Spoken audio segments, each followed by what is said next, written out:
recull per nosaltres ser referents en matèria d'educació. Els i les joves de Viladecans tenen una tassa de 7 punts per sobre de la mitjana de Catalunya i d'Espanya.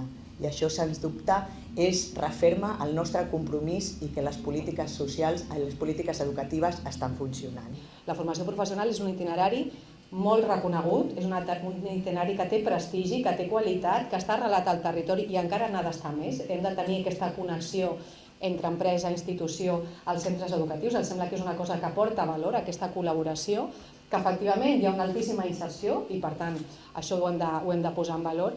Aquesta fira em sembla que fa un pas molt important en aquesta direcció.